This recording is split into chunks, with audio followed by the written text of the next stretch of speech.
What's up, everybody? This is Terry with Collabo Creative, a local service design company here in Indianapolis, and we are coming at you again. It is Wednesday, so we have 5 minutes of tips and tricks to improve collaboration and creativity in your business and life. And today we're going to do something a little bit different because we're kind of in the start of this new month of a brand new year, of a brand new decade. What I like to do, at least, is have a list of books that I want to get through for the upcoming year, or at least the first few months of my year. So we thought we'd share some of our favorite design books and design reads with you, so that in case you are in this kind of journey for yourself, you can go out and pick up these books because we love them so much. So I've got Nikki here because she is our lead researcher as part of our design practice and our design research practice. We thought she'd be able to bring some good insights as to what book would be a good design read for you. So Nikki, what do you got? Well, my recommendation for this year is this book called Change Anything. So this was a book that I found like 5 years ago, and it was a life changer because you need to understand a lot of yourself. In order to make changes, you need to understand what triggers you to act or behave in a certain way, and also can be applied for work environment. What I like is this information can be transferable to any settings. It can be your family, it can be your work, it can be personal, anything. That's why it's called Change Anything.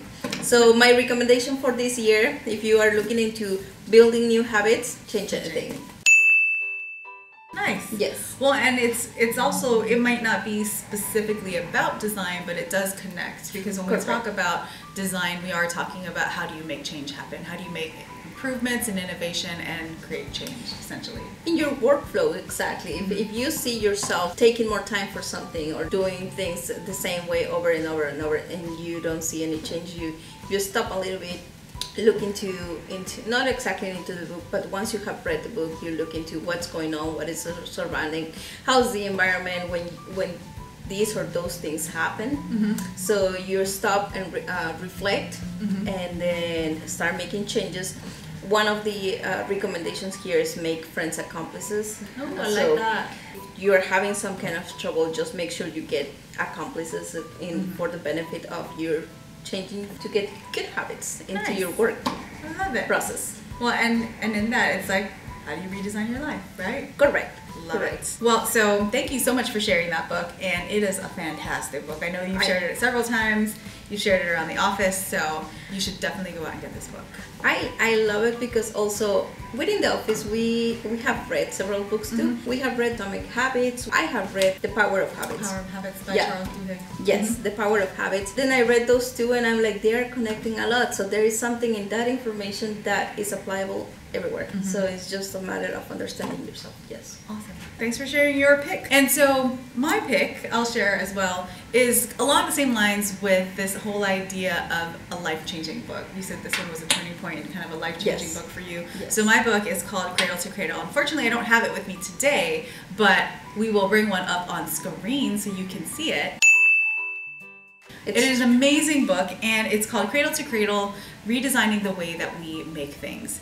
And it's by a couple of authors. One is a German chemist. I think his name was Michael Brummer, and a U.S. architect, his name was William McDonough.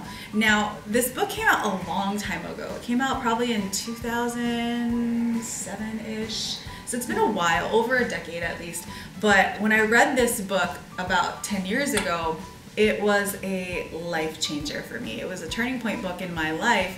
And when I read it, what really stuck out was the way they're talking about what design is. So the two authors, they talk about design as a process of creating systems and processes. And when we think about how we create our systems and processes, that shapes the outcome, right? And so rather than always designing for outcomes, we can start designing for these processes to create better outcomes. And it's really, if you read it, and I hope you do, it's really a book about sustainability and how do we create more sustainable models, and how do we design more sustainable processes so that we're actually creating systems and processes that are going from cradle to cradle instead of from cradle to grave.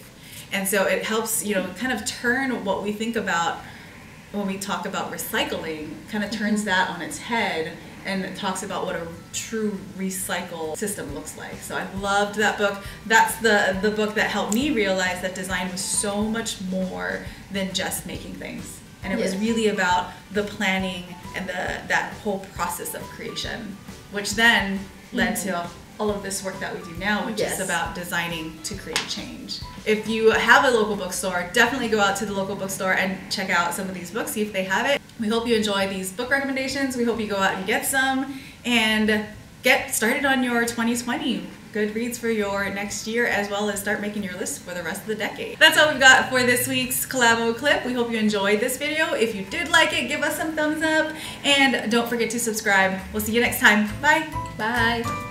Do you have any questions or topics you'd like us to tackle? Shoot over an email to hello@collabocreative.com.